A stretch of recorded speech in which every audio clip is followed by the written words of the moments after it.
So apparently we're now at a point where we can fork out our hard-earned cash for a game, only to have some suit in a boardroom flip a switch and turn it into a useless digital doorstop.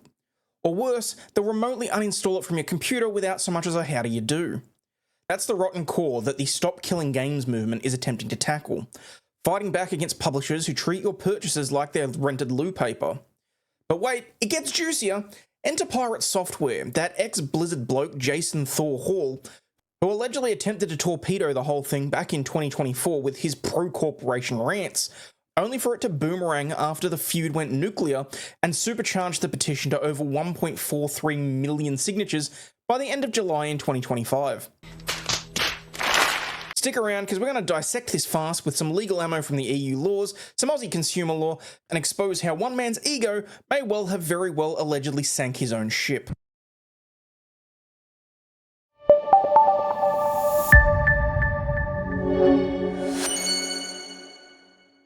You know, I used to think that Piratesoftware was alright. I even raided him a few times.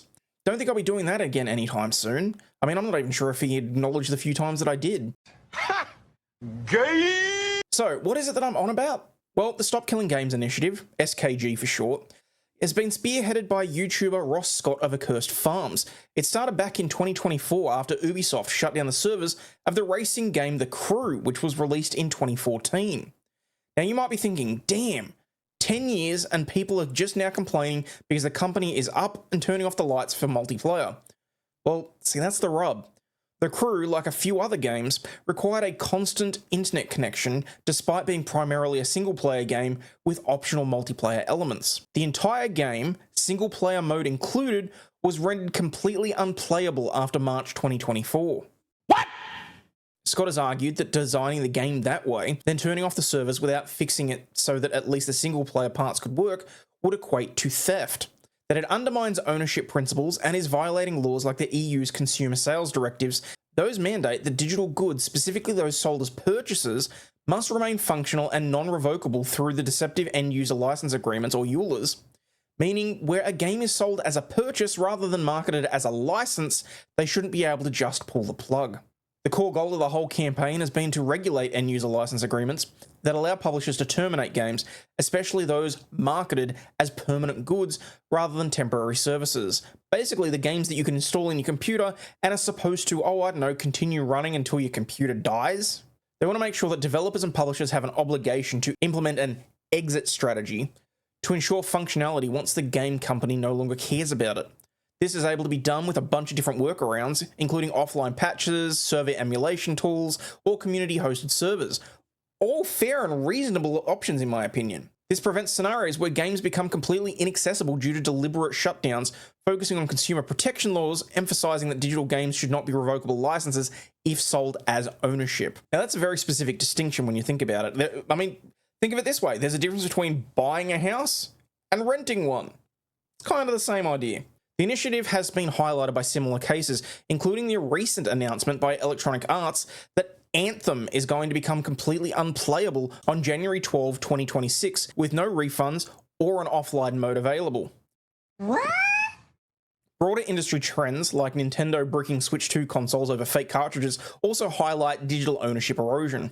Scott launched a European Citizens Initiative, an ECI, to collect at least 1 million signatures from European Union citizens across at least 7 member states by the 31st of July 2025. This would compel the European Commission to examine and potentially draft legislation. It's not a guarantee, but it is a starting point for a discussion. As of 21 July 2025, the petition surpassed 1.4 million signatures, exceeding the threshold amid viral coverage, endorsements from various influencers, and ironic momentum from controversies. Nice. Additional support also came from members of the European Parliament, such as Kathleen Van Bremt from Belgium, who backed the cause, as well as indie publishers like Pixel Heart, who endorsed it for promoting sustainable models, honouring players' memories and cultural value. The campaign expanded globally with parallel efforts here in Australia citing the Australian consumer law, specifically Section 18 against misleading and deceptive conduct. There's also been efforts in Canada, the UK and the US. Scott, as part of the initiative, has emphasised adaptability, positioning it as a conversation starter rather than a rigid law, addressing criticisms by clarifying that it's not intended to apply retroactively to existing games and that it is a focus on properly developing future games. He emphasized precedents like the 2019 Drive Club shutdown or the 2023 Gran Turismo Sport delisting, pointing out industry patterns and the broader digital rights debates, such as the one that resulted from the 2023 PlayStation Discovery content removal, which was later reversed due to significant backlash. So, enter the elephant in the room. Earlier momentum was allegedly stalled due to opposition from Jason Thor Hall, a Twitch streamer known as piratesoftware, who is also a former Blizzard employee and indie developer whose father's prominent role at Blizzard I actually am the first second-generation Blizzard employee. Raised nepotism accusations. I was watching a video that was critiquing you for mentioning you work at Blizzard so much. I literally never talk about it. When I worked at Blizzard, I did that for Blizzard. Blizzard, 7 years, yeah. Blizzard. I used to work at Blizzard Entertainment. Used to work at Blizzard Entertainment. Your red team specialist for Blizzard Entertainment. And Blizzard is having worked at Blizzard. I grew up at Blizzard. Blizzard, game industry for Blizzard Entertainment. Blizzard. Yeah, no, I worked at Blizzard back when I used to work at Blizzard, when I was at Blizzard. For those who don't understand, I used to work at Blizzard Entertainment. I know how to do that because I worked at Blizzard. Example of this when I was at Blizzard. How do you know so many things? I worked at Blizzard for 7 years. He's also the only man who I have ever heard of who has benefited from a supposed second puberty so that he went from sounding like this. I'm here with Thor, founder of piratesoftware. How's your show been so far? It's actually been amazing. It's our first time out here at Denver Comic-Con, and there's so many people, and they love the games, so it's been awesome. To this. Went back to the doctor. Doctor's like, hey, sometimes in your early 30s, your voice can change as a man, and it's effectively second puberty. I call bullshit. So how did he actually get involved in all of this? Well, Hall released 2 videos in August of 2024, which critics allege misrepresented Stop Killing Games as forcing online-only games into single-player, harming genres like massive multiplayer online games like World of Warcraft, online battle arenas like Fortnite or Marvel Rivals, and user-generated content like Roblox. Yeah, Hutcher, I did. I think it's really hilarious to me that that entire community is so butt mad at me for putting out a video 10 months ago about their stuff and then not being refuted, and now it's my fault that everything is going wrong for them. I cannot believe his ego. His ego is so out of control, I feel like he's only a week or two away from exclusively referring to himself in third person. Hall has stated that he would support a more focused version, but not the current one, urging people to read the initiative themselves and apply critical thinking. Oh shit, now this is actually really dumb. It's used car salesman garbage. This is shit. It's shit. Not only do I not want to back this, I'm going to actively tell people not to. That is awful. That is a horrible goddamn direction. That's awful, dude. No, eat my entire ass. Which, to be fair, is probably in my eyes the most reasonable thing that he said about this whole thing. Because believe me, he's had a lot to say. This shit sucks. I think this is ass. This is complete garbage. All of this can eat shit. I dropped the mask entire. They can eat my entire ass. The whole thing. That sounds stupid as shit. Oh, yeah. I can see why people like it. It's like listening to Mr. Rogers. He also argued that it would enable abuse via bots and other exploits, and he dismissed the movement as garbage and urged non-support, sarcastically wishing failure. In my opinion, this biased stance prioritizing corporate freedoms over consumer protections muddied discussions despite feasible situations like patches, APIs, and private servers, techniques and applications that were solved decades ago, but have largely been ignored for profit motives like yearly reskins. There was significant backlash against Hall, with many alleging that it exposed Hall's contradictions of allegedly hating AAA development, yet supporting ownership-eroding models, as well as supposedly refusing Scott engagement while labeling him as disingenuous. Would you consider reaching out and talking to Ross about it? No. And the reason why is because I found his entire statement over the YouTube incredibly disingenuous. The controversy caused some of Hall's past issues to resurface, adding to his problems, including a World of Warcraft hardcore raid. For those of you that don't know, where basically if your in-game character dies, it's gone along with all of the hours that you spent on it. Hall allegedly doomed some of the members of his team by pulling an enemy, which is basically getting the bad guys' attention before they're ready, wasting certain resources and allegedly gaslighting blame onto other people despite evidence of his own faults, such as apparently claiming that he had low mana/magic power while possessing unused potions. Look, it's irrelevant, but to someone that plays the game, it's an important thing.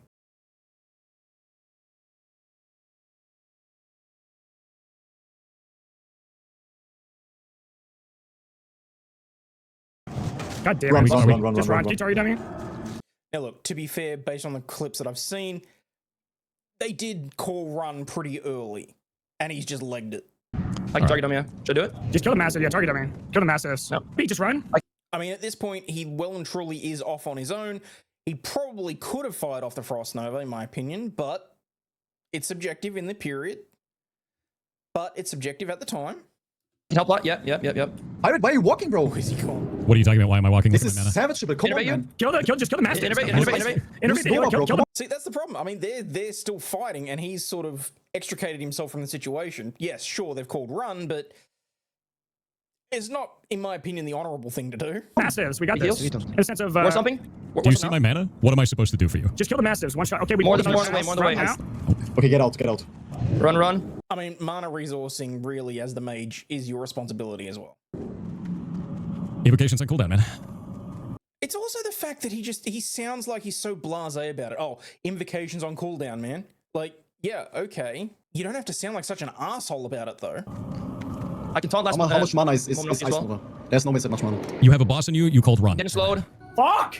They called The boss run. came up after, I like, the ran, massive and I was two. out of mana. After- No shit. You ran. It's quite obvious from the clip. I don't know what the hell they were expecting, dude. That does not make any sense.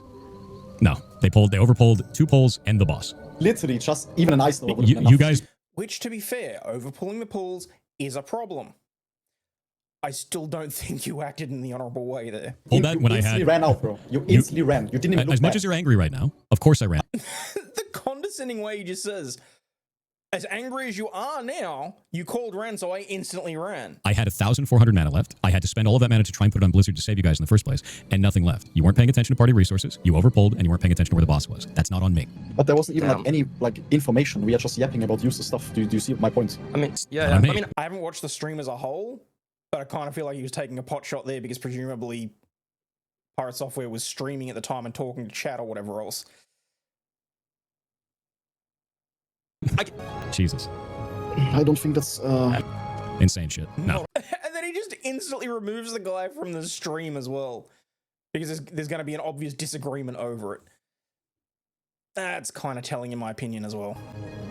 That is outrageous, dude. You can't blame me for that shit. You make a bad pull, you make a bad call, that's on you. He's also faced accusations of lying about gameplay and allegedly falsely claiming to have solved complex puzzles in video games without guides, and the actual amount of gameplay that he has streamed. His decade-long project Heartbound, an Undertale-inspired title, which you can watch Meme Copium's review of. This is not just a bad game. This is probably the worst game that I have ever played. And I have played Dustborn. Because I simply do not have the 2 hours to waste on what I understand is a still unfinished game with limited gameplay experience, has been critiqued for allegedly using unoptimized code, causing near 100% resource usage for simple SNES-like graphics, which, if it is true, is just insane, and people online are claiming that this contradicts his 20-year industry veteran claims. I understand that there are some videos where other devs have gone through the code. I'll let you do your own research on that. In my opinion, Hall's ego-driven responses worsened the fallout. He supposedly deleted rants accusing Stop Killing Games of toxicity.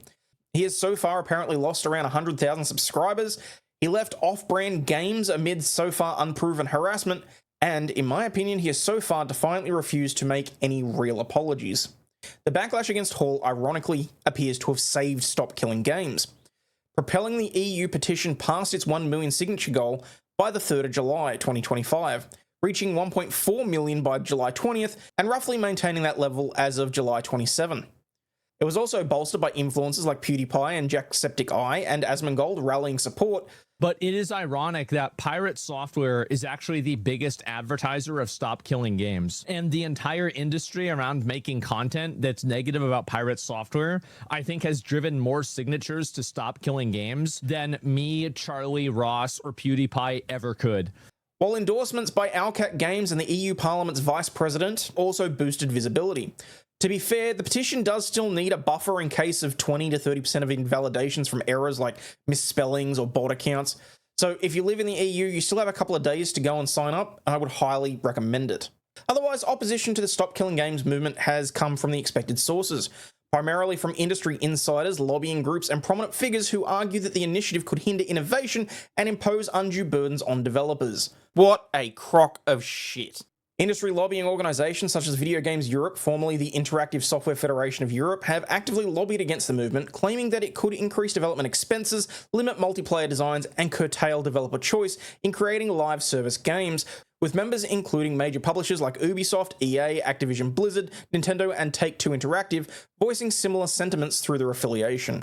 Look, I'll be perfectly honest. I think I speak for myself and a few other gamers out there when I say, we're a little bit sick and tired of the live service games anyway. Bring back a half-decent offline first-person shooter and stop forcing multiplayer-only games down our throats. Critically, while there's been some corporations that have been whining about the multifaceted choices required in turning games off, in my opinion, it's just code for, we love recurring revenue. Or better yet, artificial obsolescence so we can move you from that game to the next one and make you pay for it all over again, whilst ignoring historical fixes like community service for old titles. For instance, Ubisoft CEO pushed back by stating nothing lasts forever, framing shutdowns as an inevitable business decision rather than a consumer rights violation. Ubisoft has also previously stated that gamers should get more comfortable not owning their games. I don't know about you, but if I pay for something that isn't a service or an experience like skydiving, I expect to be able to use it whenever I want to. I mean, the same argument applies to digital movies or TV. If I go out of my way to purchase it for a once-off fee, similar to buying a DVD, for example, not going and renting it off of Netflix or anything like that, and it has been sold to me as a purchase, I expect to have access to that for my life. Critics have also highlighted potential abuses, such as bad faith actors exploiting regulations to force ongoing support, positioning the opposition as a defense of balanced industry practices that prioritize creativity and economic viability over indefinite preservation. But I mean, that's a load of tosh to me. The whole idea of this is that when a company is ready to walk away from the game, that it'll be able to keep functioning without their involvement. If it's built properly from the ground up, then it should not be a problem. All this reeks of to me is companies whining because they can't rely on artificial obsolescence to drive sales of new games.